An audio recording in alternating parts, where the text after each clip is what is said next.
All right, hello everybody. Welcome back to the Wireheads podcast. I am your host, Diamond Dust, and as always, with me every week.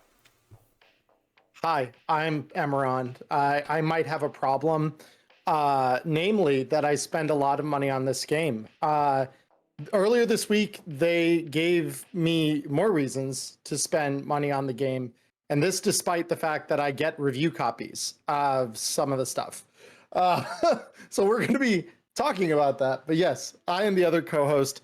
I'm something of a content creator. I do occasionally make reviews, and soon TM we will be starting Neon Inferno 3 again once I finally get out from under the pile of things that I'm doing. According to Prepper Jack, you have a mic problem. Of course I do. I always do. Always. Hold up. Inevitably. It isn't a stream with me without there being scuff. No, and it's me that usually has the scuff on our streams. Yep, of course, I must have reset the computer again. Of course I did. All right, very cool. Yeah, no, I got that fixed now. All right, so that should come through clear. For whatever reason, Windows, I'm just going to say this, Windows, Microsoft, fix your shit. It really is that simple. Microsoft, fix your shit.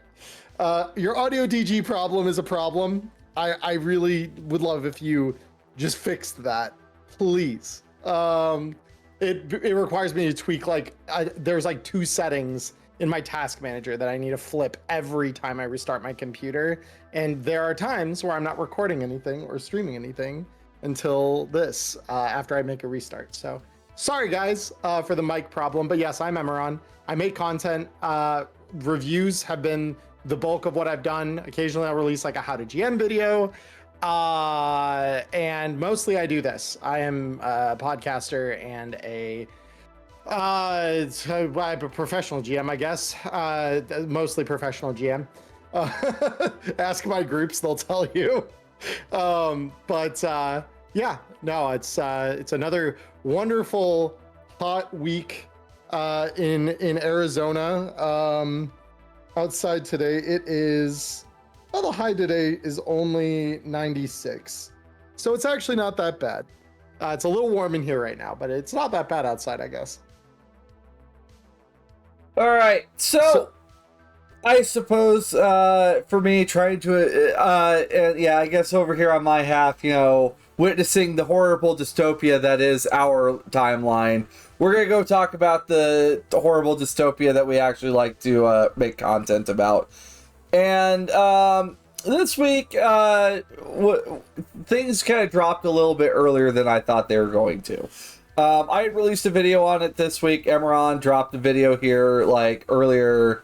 What was this weekend? It was either this weekend or late last week. Yeah, I think I released it roughly around when I can't remember if it's when we would go live for this because we didn't do our podcast last week, or if it's when I would have posted the episode up to YouTube normally. But yeah, I released my review on it a little earlier before it came out. I, at the time, had very glowing things to say about it. Those things haven't changed. The DLC was not part of the media package I received.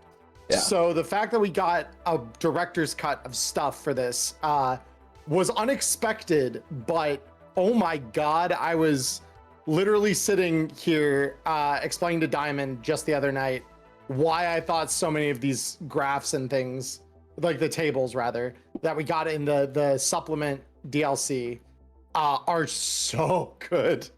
Like they make me excited, and I'm someone who never played 2020, and most of them were ripped out of that era of Cyberpunk. There's like 1 or 2 that I could look at and be like, that came from the CEMK, but most of them were older than that. And they were tables that I have gone back to reference before, and inevitably, because I did not play the game, have a much looser understanding or remembrance of like where they were in the books. So the fact that we got several of those is like actually, it's incredible. I was telling both Diamond as well as my wife the other night, like I looked through the DLC, or not the DLC, the single player mode, the supplement, and I was like, so this is incredibly good. Like, this is really, really, really good. Right now, this is like a 9.5 out of 10 for me. And the missing 0.5 is literally because there were like 3 tables or 4 tables that I could think of that I wanted that weren't in there. And then we get the DLC with it, and I'm like, oh, there's the X, Y, and Z I was missing. And then there's several Greek letters which follow that I don't know the names of, but they're all very good. I like this. I like this a lot. This is so good. So with that supplement added, it's a 10 out of 10 for me. Like that is my like quick off the rip rating in case you really wanted it. 10 out of 10.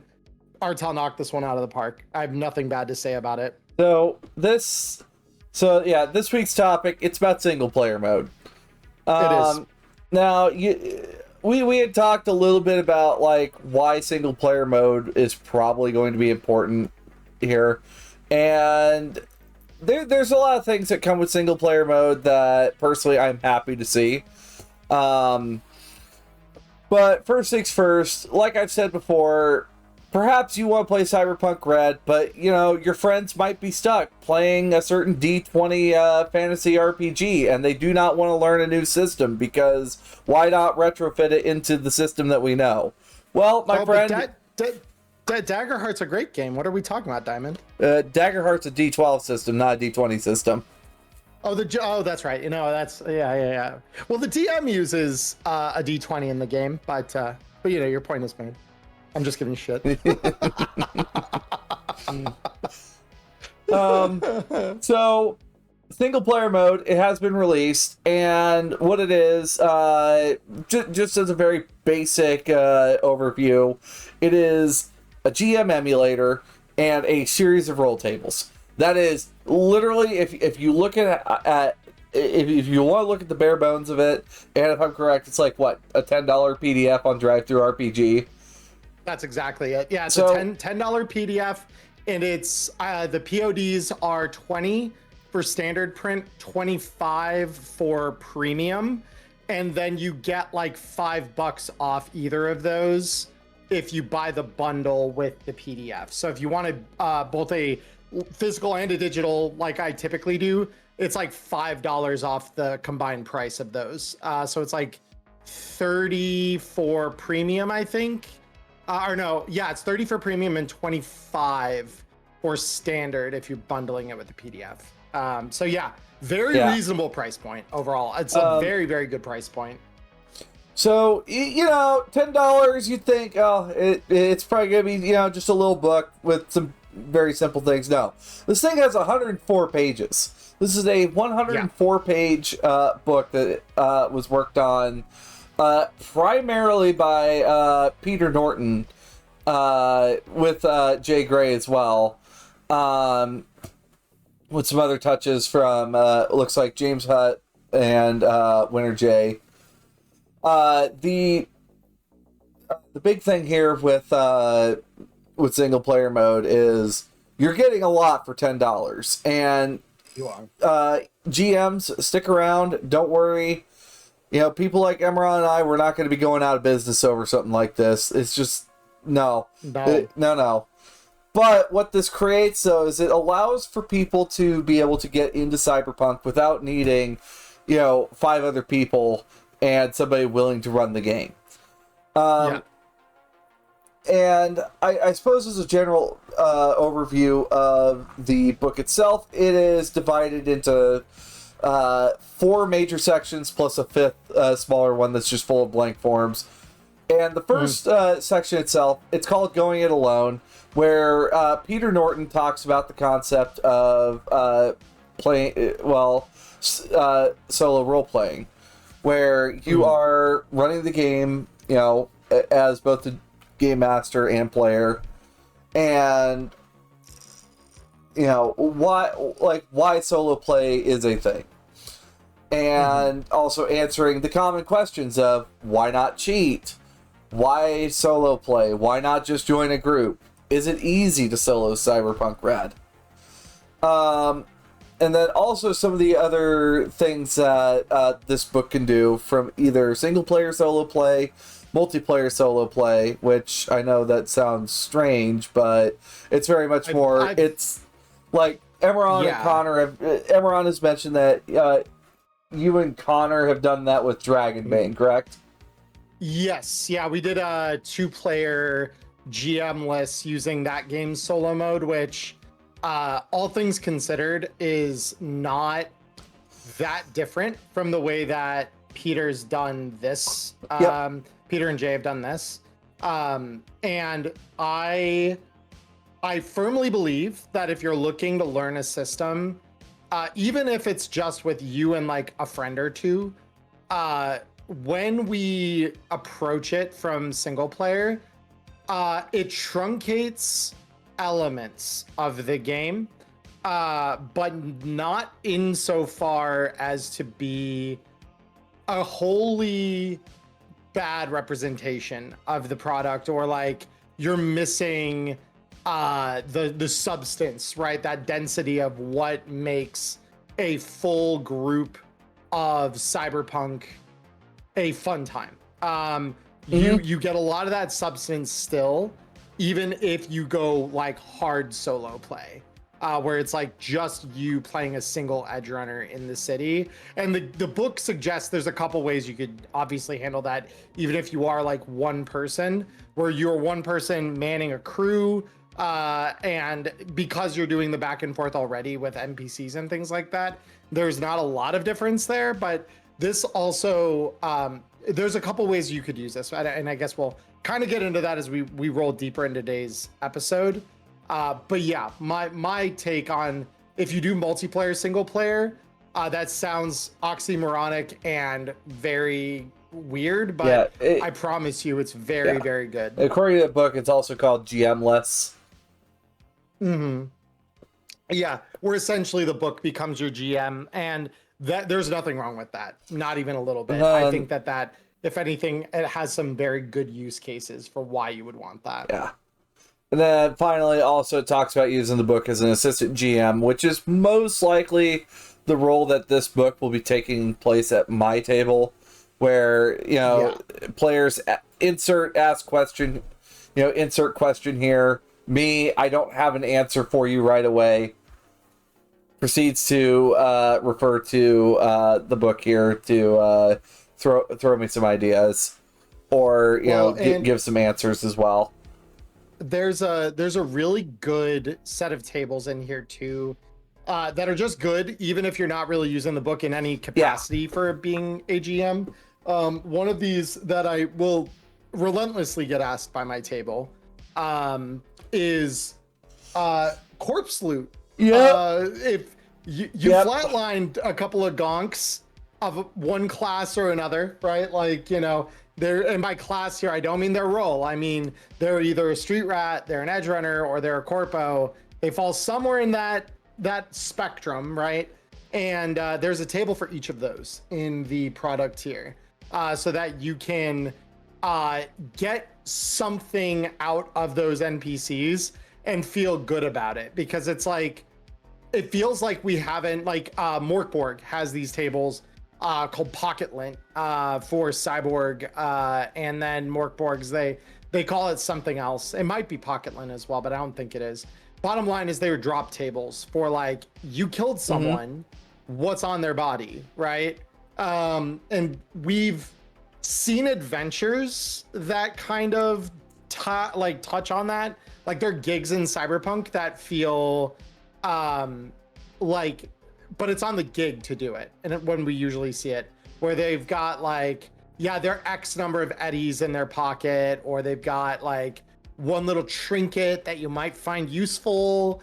All of that is very much like, it's been very much handled by adventures when it does happen. They did a little more of it, I feel like, in Hope Reborn, where they added some like trivial amount of eddies to the stat block, so that players would know, like, yes, there is something here. I feel like this really fleshes it out, though, because now we can play this. It's weird to say it this way, but I feel like most of our audience will know what I mean when I say it feels like a proper RPG now, where random loot can get dropped, and loot that is adversary appropriate.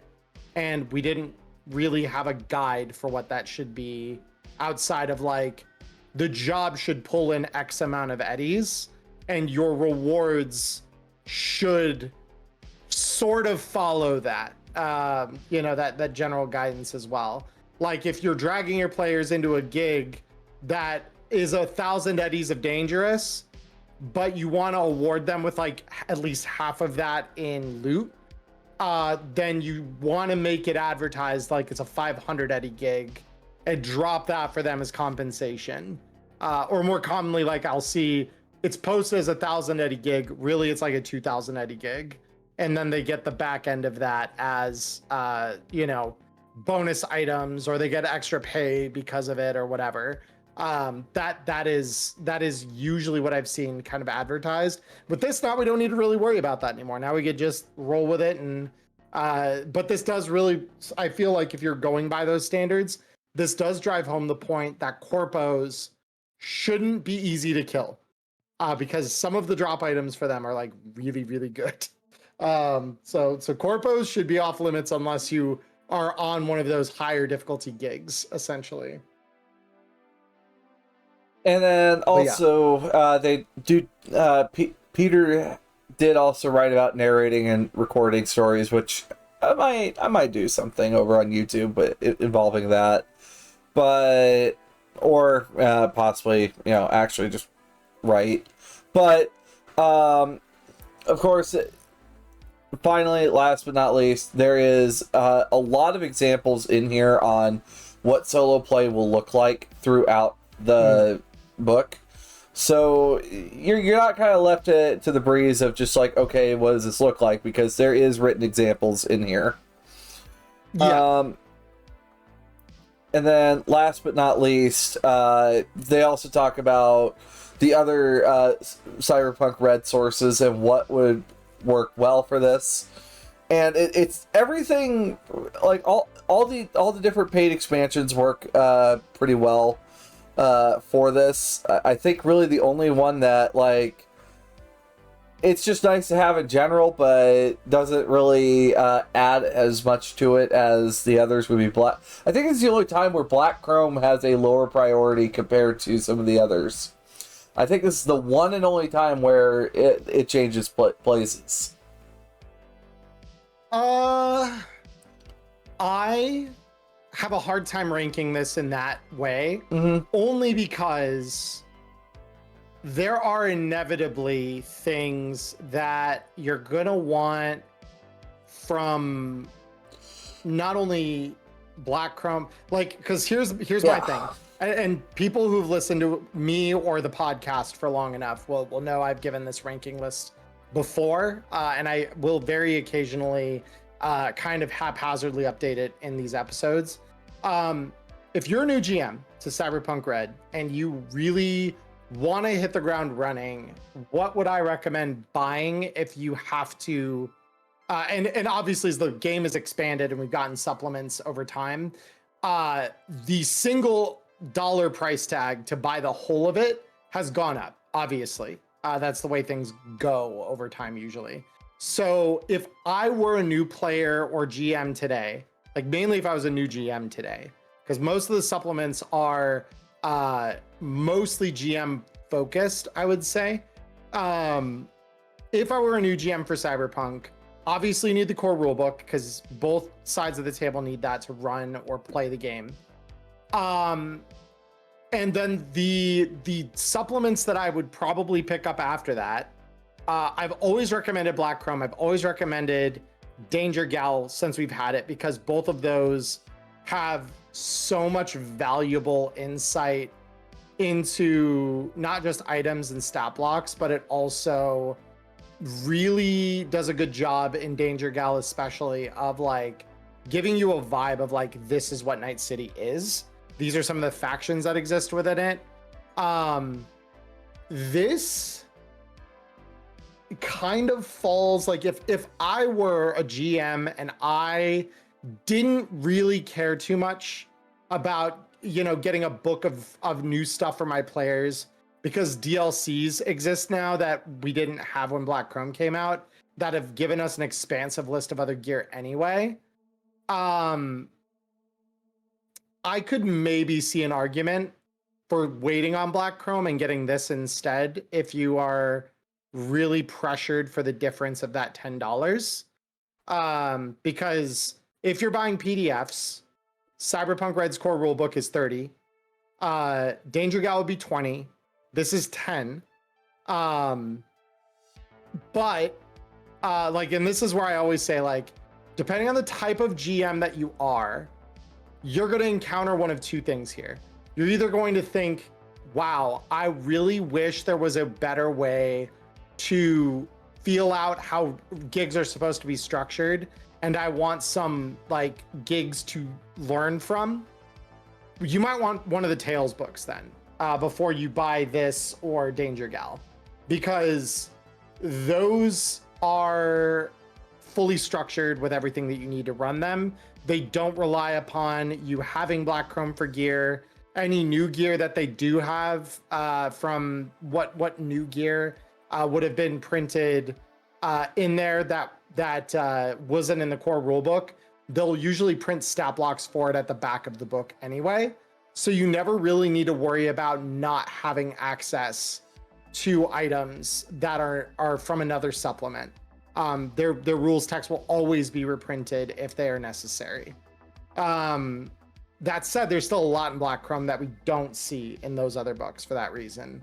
So like, Black Chrome is a hard player tool, I would say, with a little bit of economy for GMs. There's a couple of like fixer stat blocks, but if you are like starting the game and you're one of those that like, I need pre-written adventures, get a Tales book after the core rule book. And I would say still get this, because there's still tables on here that you're going to be like, well, why not throw in some random encounters? Why not create some connective tissue between seemingly unrelated events?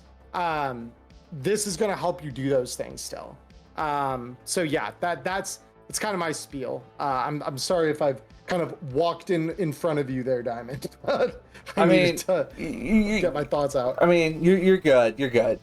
I was more thinking about this from like outside the core rulebook would be more useful for someone to have, and like having stat blocks for opposition is quite nice. Outside, the 8, 9, 10, outside the 10 stat blocks that we get in the core rulebook, and then Tails is always a good one just because of what's in there. And then of course the many free DLC that we have now. Yeah, well, and the main thing for me is like, where are the toolkits located that like a GM who really wants to fly off the rails and like have access to everything that they need to run like a fully homebrewed thing. You want Danger Gal, like you need the NPC rules. Yeah, like you need that hardcore. I still stand by you're gonna want Black Chrome because of the economy rules, especially if you are coming from a system that doesn't feature scarcity quite the way that Cyberpunk does, and I've found very, very few that do. So odds are very good that the economy system of Cyberpunk is going to catch you a little bit on the back foot, much like it did me early on, because like it's just different. It's very like, no other game that I have played to date has really given a hard cutoff as to like, you cannot buy this in a store somewhere. They've said like for things like Dungeons and Dragons, they've got things like wondrous items, for example, that they very much state like these items are not to be found anywhere, but in dungeons, right? But for even magic items and things like that, as long as they're not brokenly overpowered, you can get those in a shop. Fabula Ultima is much the same way. It's like, as long as there is a reasonable way for you to like get a hold of this in a mundane way and it doesn't break the game, it's probably buyable in a shop somewhere. Whereas Cyberpunk is very like, you need to know how the economy breaks down if the game's going to feel right. Because like knowing where those lines are drawn and how to draw them is, I would say, almost as critically important to writing your gigs in a tonally accurate way as having like NPC stat balances, because it's just such a large part of the society. But yeah, hashtag rant over. Yeah. Also, in here, there's the core. They talk about the core tools as well right after the general introduction, and like what I talked about in my video, the single player mode runs on three major questions. When it comes down to it, single player mode runs on three different types of questions. There's the check questions, the closed questions, and open questions. Check questions, it is very much it matches that of the push pull of GM player, where you know, like roll stealth versus perception, brawling versus brawling, or you know, handgun versus evasion. That is very much check questions, or you know, roll versus DV. That is you know, the very basic of the questions there. Then we have the closed questions. Closed questions, personally, I don't know about you, Emmerron, but I might use a certain device that we're given here with called the Oracle to answer some questions if players decide to ask questions. Because like, if I don't have an answer for them, surely the dice will. And yeah, I think it depends what the nature of the question is. But yeah, there's definitely like, there are times where I could see this being useful. This one feels a little more situationally useful. It's actually the second table below it that I think is going to be more useful to a lot of GMs, myself included. Second table below. Yeah, well, if you're looking at the listen tables, because it's the only other one we get in like. Oh, you're down at listed tables already. Okay, because I'm kind of overviewing the book here. No, I get you. Yeah. I get you. But yeah, there's another table that we get that's like central to single player that is actually incredibly useful even for non-single player. And this is just more if the party decides to wander off the main plot and go elsewhere. It's like, okay, I'm gonna let the city start throwing stuff at the party, and honestly, closed question Oracle is just, you know, I determine, you know, what's the probability of this thing happening, and then I roll a D100 and see what are the odds that it happens. Which honestly, I think that's fun if your party is deciding to, you know, this is kind of nice for a free roaming party. This is actually kind of nice to have, especially if you're if you're a GM that tends to plan like everything, and then suddenly your party goes down that one fucking route that, you know, it's just like, where are you going? Okay, fine, all right, I'll go use these tools instead, and we'll figure it out from there. That's what it's here for. If you're playing an open world game, yeah, this could get really, really useful for that sort of stuff. Yeah. I will also say there have been scenarios within my campaigns where I've wanted to evaluate a question of what is the likelihood that X happens.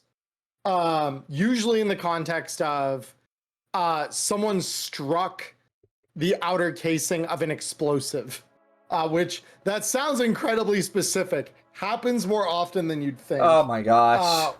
There is like something, maybe it's not a bomb, but it could be something volatile, right? Yep. Like some volatile something is present on the scene, and that volatile something has been struck or damaged in such a way that could cause something negative to happen for the party.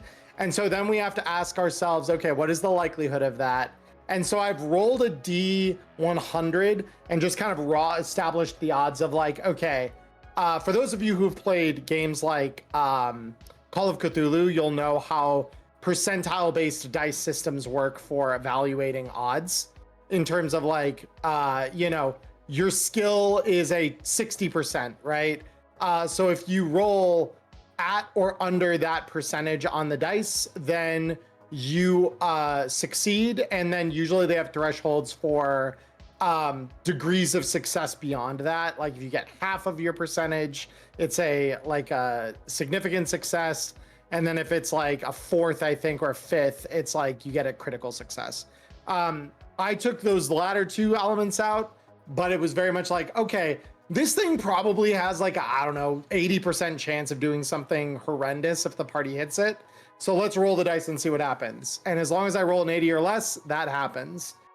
With these, this allows you to like get a little more granularity in there that I really wasn't doing with that. I was just setting a percentage and rolling with it. But this definitely helps to give you a little more like, all right, if the odds are, and it's a little more nebulous about it too, where it's like, is it certain it's going to happen? Is it likely it's going to happen? Is it 50-50? Is it unlikely or is it impossible? And then it breaks down what the ranges are for kind of every potential outcome that you could get from that in a very general sense, based on the line of that table you're looking at. So it's useful for that, for sure. And then finally, open questions. Open questions, you know, beyond the yes, no. There is a table in the listen table section that gives you not so much answers as it does prompts for you to go forward with, which once again, this is very good for the open world parties, which it's nice that we have tools for this, because we've never really had the same tools that like I've seen when I ran Pathfinder, or like Pathfinder First Edition or Dungeons and Dragons 3.5, where we have that level of integration for, you know, parties that just go out and wander and they're just out and about. So what it provides though is it gives you verbs, nouns, adjectives for you to work with, and then, you know, using those prompts, find what works along those lines. And they even include examples of how you connect the different prompts to the connect the different prompts to the story. And also on top of that, using this, I have found that it does. I find this is really helpful for when you are trying to find inspiration on what the complication, what the twist might be, what the party is going to stumble on that makes the job not just an easy job. Right.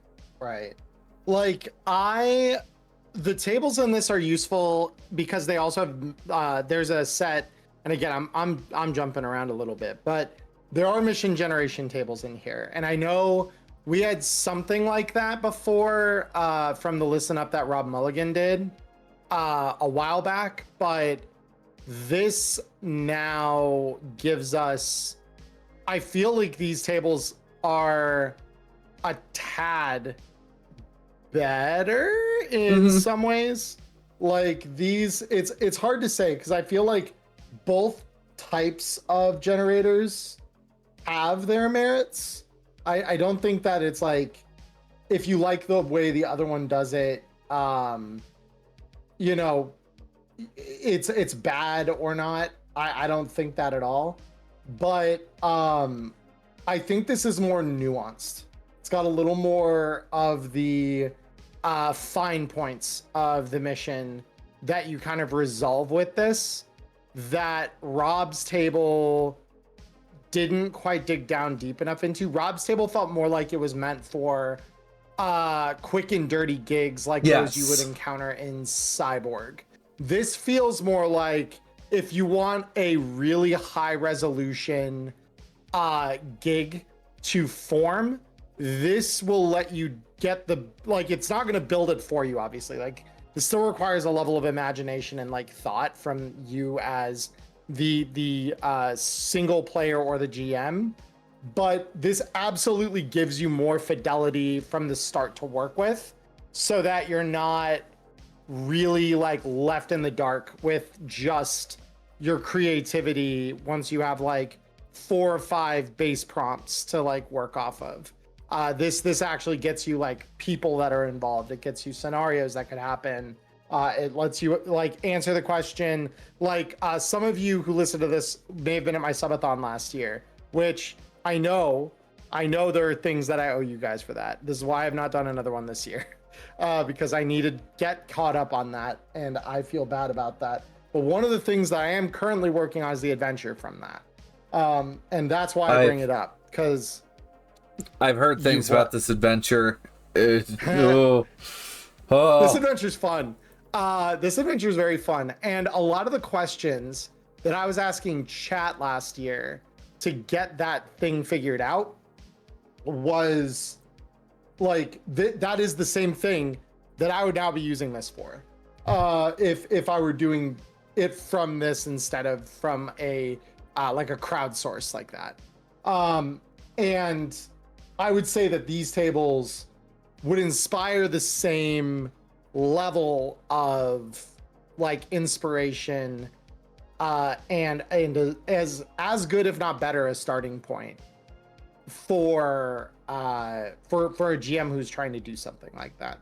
So yeah, mission builder in here is very high fidelity. It's very like, you will get down into as nitty gritty like even down to like twists and things like that, as you want to go using roll tables before your imagination kind of picks up where you want to pick it up. Because you might hit a point where you're like, I know what's going to happen, and then you just write it, and that's awesome. If you have a tool that lets you get to that point, that's a good tool. That is a good mission building tool. And then finally, they, in this section for core tools, there is a lot of different discussion about how different interactions with the game would work, where more often not with multiple people, some of these would not require the same kind of dice rolling that they call for in single player mode.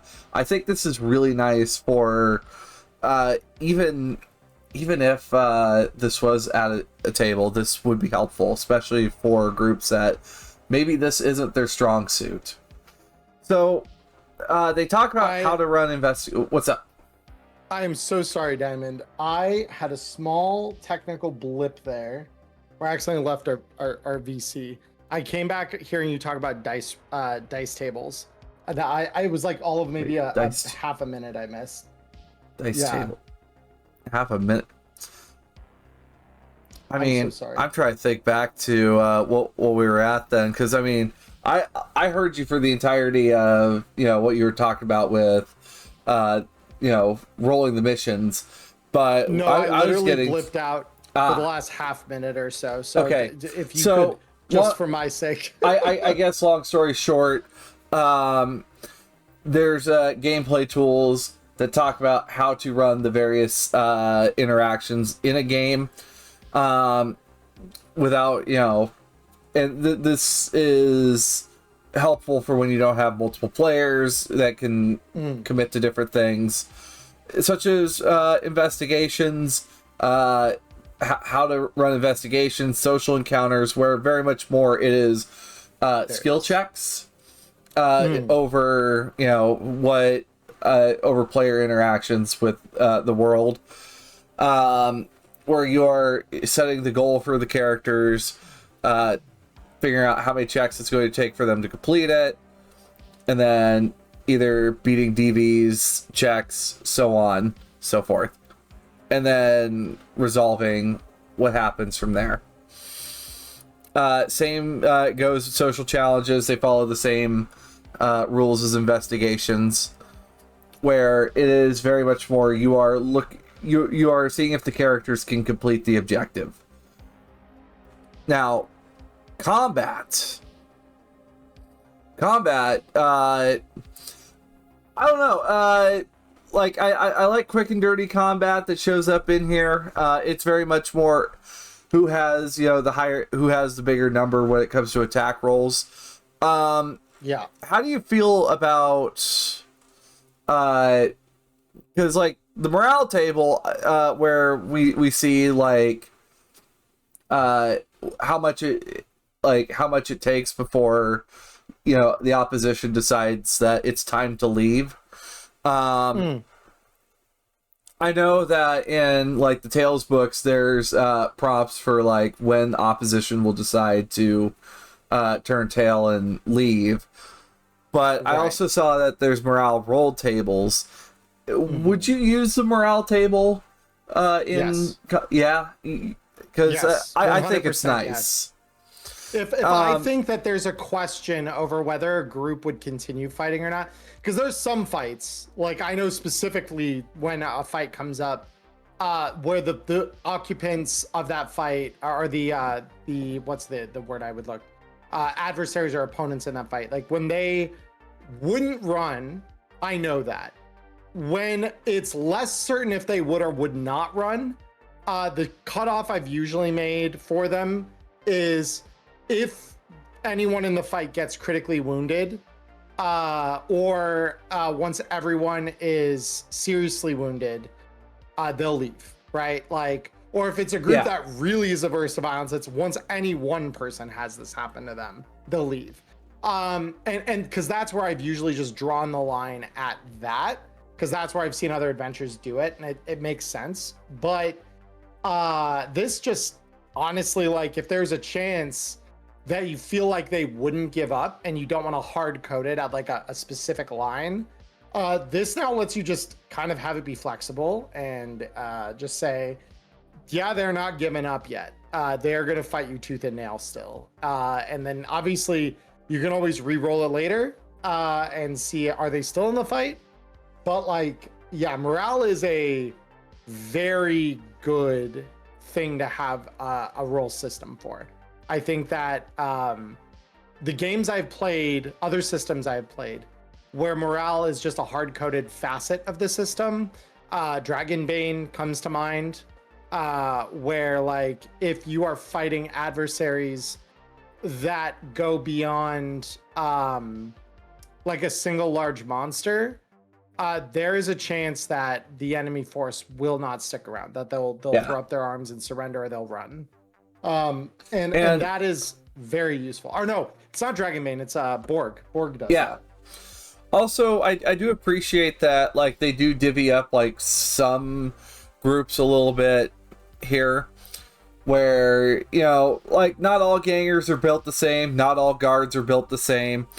And then even like what tier of opponent they might be, whether it be mook, hardened mooks, lieutenants, mini bosses, bosses, just kind of showing like where they're all divvied up and what it takes for them to end the fight and leave. I think that's very good. That I think it is very, very nice to have that on hand. However, at the same time, sometimes having those hard-coded stops are also they're helpful, but I think that's maybe like a good way to prompt maybe rolling the morale table, because you have to, because in single player mode you have to determine when certain rolls are going to happen, and I think anytime a random roll table comes into play, and this is true of both single player mode and regular play, anytime a roll table comes into play, it's because there is some level of ambiguity about what is about to happen, or the consequences for something that either is imminently about to happen or has already happened, that's when you pull out the random roll tables. I would say there are, more often than not, at least to this point, and I don't think having access to these tables is really going to change this all that much for me. Most of the time, if the beat that you need the answer to is really consequential, unless you are going firmly by the seat of your pants, like we've talked about, like you are playing open world, you're playing very open-ended Cyberpunk, unless that's the way you're playing that run for that day or whatever, most of that you should kind of still want to establish ahead of time for the stuff that is of high consequence. Just because, like, having to randomly decide things that have larger bearing on the overall outcome it's not easy to use as a GM. That is like one of the big blunders I made as a new GM when I started running D&D back in the day, was I tried to establish way too much with random roll tables that system provided. And I shouldn't have done that. I should have been more intentional in the way that I addressed certain things. Like climax battles, for example, because this is like a really, really good example that even the book uses here. If you are fighting against a boss, right? Like you are working against the boss of an area, or it's the climactic fight within whatever mission it is you are running, that deserves a full combat. Yes. You play that out with the full combat rules. You do not use the single player truncated combat rules, because those are for resolving conflicts quickly as they happen. Yeah. Whereas the full rules are there for the fights that have substance and consequence. And I'd say that if you take that general principle of if it has large consequence and weight, if you take that idea and expand that to the broader game itself, anytime that's true, you should not be using random roll tables for the body of that. Like you might use some, like I said, where like dropped loot or something is concerned. Even that though, I would go so far as to say, like, for a boss, you want to identify like this is what they are dropping.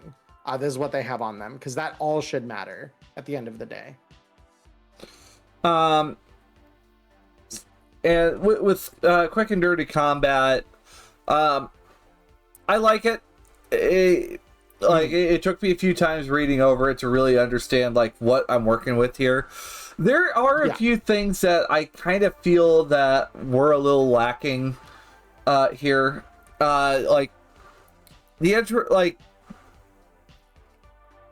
I feel like either weapon quality or like specific weapons that are present on the field should include more attacks, such as the Constitution Arms Hurricane assault weapon. That's a rate of fire 2 weapon, right?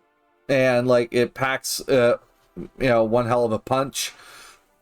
I feel like that, along with like a few other weapons, or maybe weapons that have a smart gun link, should maybe either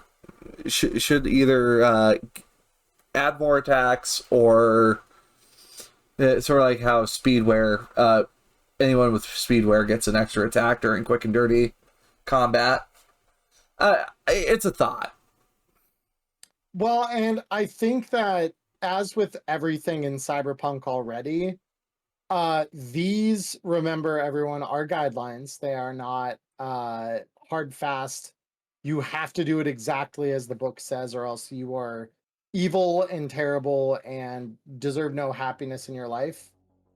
This is very much like if you feel as though something would make more sense for you to include, because it is like you're completely marginalizing something like a helix or whatever by not getting powerful weapons or like a powerful weapon check or something like that, then do that. Add that quality to it. There's nothing against that. That said, I will say that if you're pulling a big gun like that out in a fight that you are truncating, this might just mean don't pull that gun out during those fights, because it really doesn't. Those fights don't ask for it, essentially. And I could see a certain degree to which you would be able to, like, you could argue it either way, but I think more likely than not, if it were in a real multiplayer game of Cyberpunk with a GM, like it was a table I was running, the moment someone pulls out their helix to flatline a booster ganger, we've got some very reasonable questions to ask about why are you wasting 20 rounds of ammunition on one guy? Like, that's incredibly wasteful. Intimidation purposes. Yeah, like, if you want to really intimidate the rest of them, sure. It still feels like killing an ant's nest with like a crate of TNT. It's like, sure, the nest is gone, but so is half the yard. So, like, why are we doing it that way? Like, so that's kind of where I look at it with that sort of eye toward it, where sure, like, you could do that. There's nothing to say you can't. But I don't know that I'd want to necessarily use that in a, like, if the fight is that consequential, run it as a full fight. Or if it would feel bad because those guns don't get their day in the spotlight, just run a full combat. The truncated thing is just there to speed it up when, like, you absolutely don't want to spend a long time going through a full combat, because as anyone who's played this game or run the game will know, combats can eat like a good 40 minutes to an hour, depending on how consequential and complex the fight is. Yes. So you're definitely gonna want to truncate that if possible on the stuff that doesn't matter as much. I guess my question then here, because I guess this would be more of a what the table prefers, but could you possibly see this for like full tables? Like maybe Yes. Ask the table, like, do you guys want to do a full combat over this, or would you rather just take this to quick and dirty and determine who wins? So here's the thing. I would not use this for the players in a full table. What I would do, however, is if there was a second faction or second group, similar to a mass combat, right? Okay. Like if I were to develop a mass combat of a sort, but it's less mass combat and more A team, B team, where maybe the players are infiltrating a facility and we need to know, okay, there's a secondary group that came with them out back that are holding down the fort. How effectively are they holding down the fort? Oh. You could do a mass combat for that, and that wouldn't be wrong. But having this truncated down to, okay, outside the following is going to happen, and as this beat starts to hit resolution for the players, the consequences of that conflict outside now become known, and we deal with them whatever they are, right? Either the other force won, and now the players are outside. They're like, yeah, I got a couple gonks. They came by. We made sure they knew exactly why that was a bad idea. We're clear. Let's get out of here. Or it could be that the gonks actually overpowered your friends outside. Next thing you know, you walk outside. One of them's got a gun to their head. The others are passed out on the ground bleeding.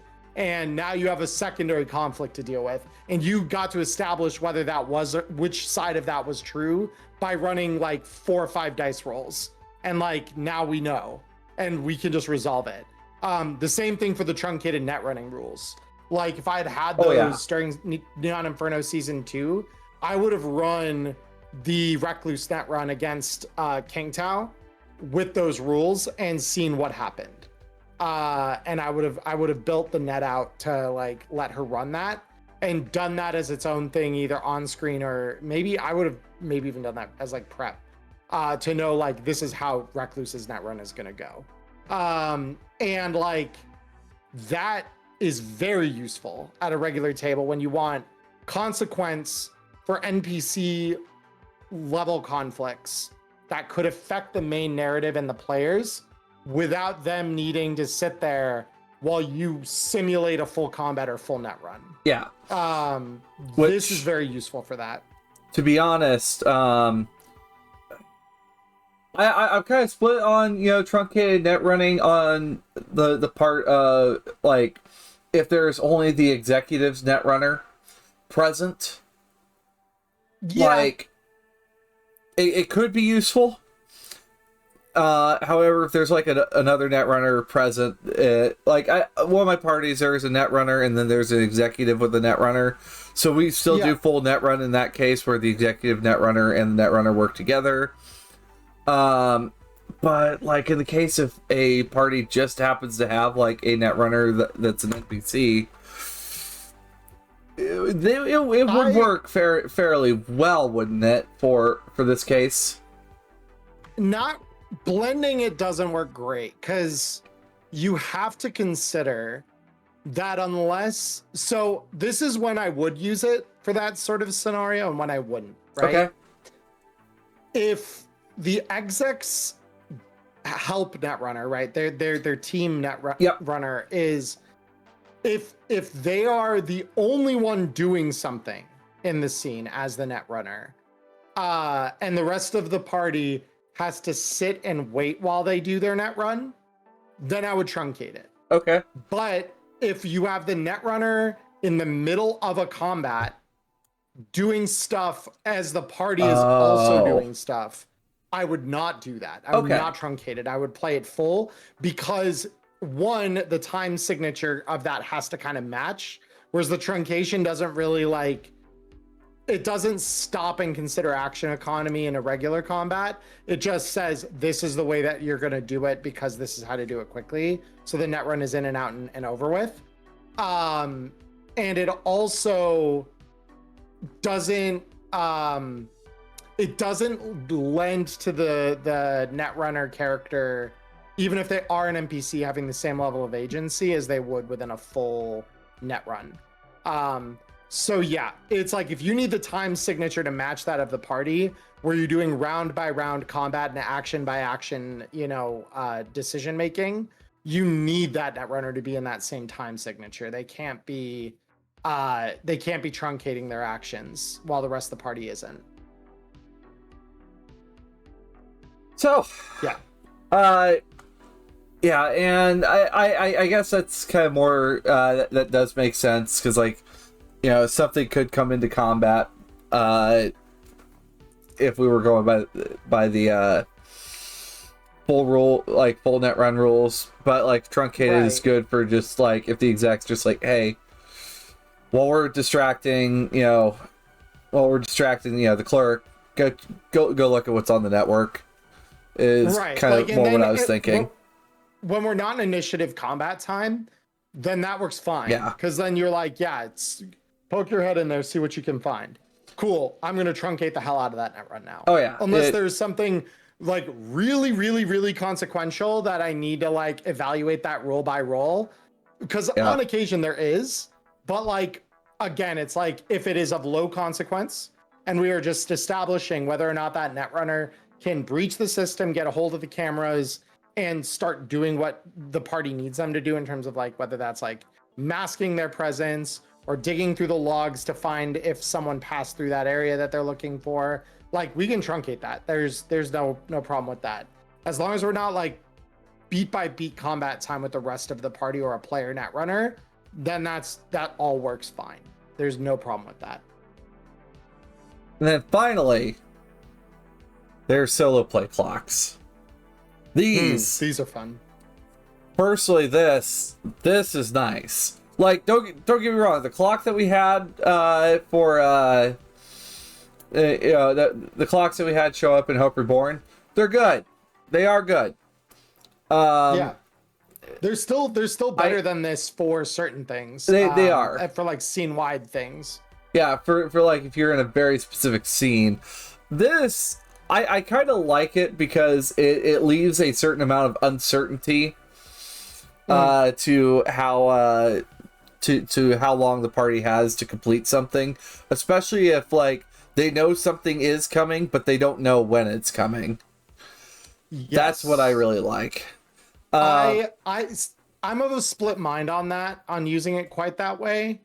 Only because there are absolutely still times where I would be running a regular clock rather than a D6 clock like they do for solo play. Only because when you're playing a full game of Cyberpunk, you want narrative control as the GM that way. You don't want that to solely be left up to dice, because a lot of the time those clocks are being employed when there is something consequential that could happen.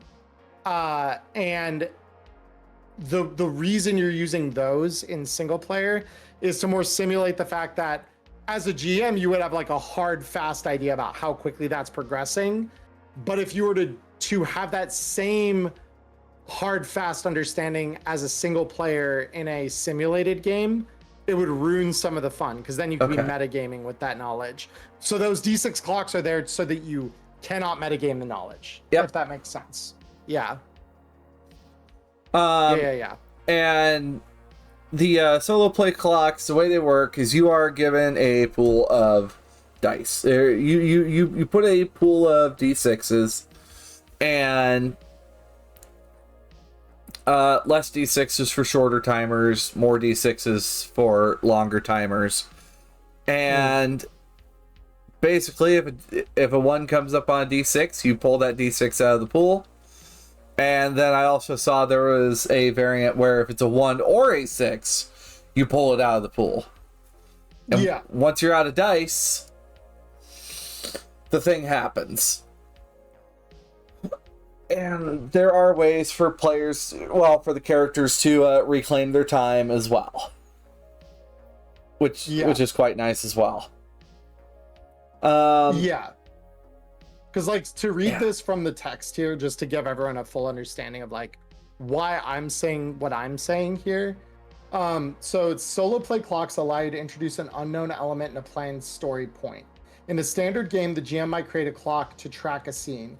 They know X event will happen at the bottom of round Y, adding an element of change and chaos to the beat. Solo play clocks do something similar, but replace the certainty of the GM with an element of randomness. This allows you to create an element of uncertainty beyond your control. Remember, uncertainty is often where the story shines, forcing you to think your way out of interesting situations. So that's where like you as the GM in a standard game are typically the one who knows when the random is going to happen, or what seemingly is random to your players, you know it's going to happen.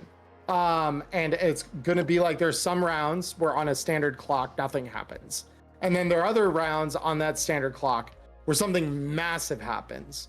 Like in certain cases, when the clock finishes, like buildings collapse, bombs go off, like that sort of thing are, like that's a pretty common consequence of a clock.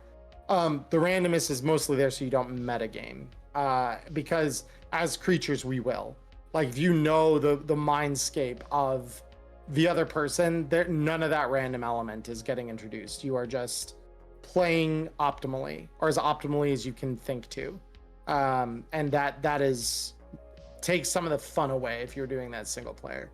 But it is useful for some things even in single player. Like if you the GM don't even want to know when something is gonna happen, and you do want to leave it like purely up to chance, you could introduce a solo play clock in front of your players instead of your standard like D20 or whatever, and just be like, all right guys, so now we're going to introduce a chaotic clock, let's have some fun, and then just start rolling away at that.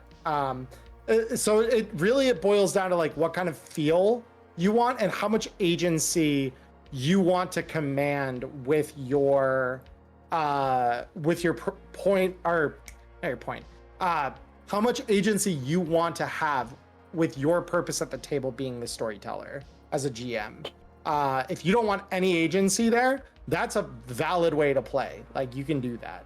But it is going to feel a little looser, and things will inevitably happen that go beyond your control then. that you're not gonna like. There inevitably will happen that you roll a dice roll and you're like, that's not fun. I don't like that, and then you just scrap it anyway. And that's harder to do with clocks because they are like hard, fast things on the table that like your players will see you roll that and they'll be like, well, GM, why are you not dishing consequences? And if you're doing some of that behind the screen, you can fudge it a little bit, and that the counts and stuff, you're the only one who knows what the clock contains. So like the moment you introduce open knowledge to your players, some of that ability to modify the story to keep it interesting leaves your hands. And that's all I'm saying. All right. But yeah, that is like the first couple chapters of single player mode that covers like why play this way and how the game engine works. And then and what I gave you is a very brief overview. For $10 over on DriveThruRPG, you'd be able to get the full engine. However, my time is up. And yeah, it's been a whole hour. But of course, click on the link below. We will go to the second half of the video where we have a very short chapter, and then we get to look at all the goodies that are packed in the back of this book, along with, of course, the DLC as well. So, yes. That being said, I'm Diamond Dust. And I'm Emmerron. And I'll see you on the next half of the episode. Click on the link below. What are you doing? Go. Do it. Bye-bye. Bye, everybody.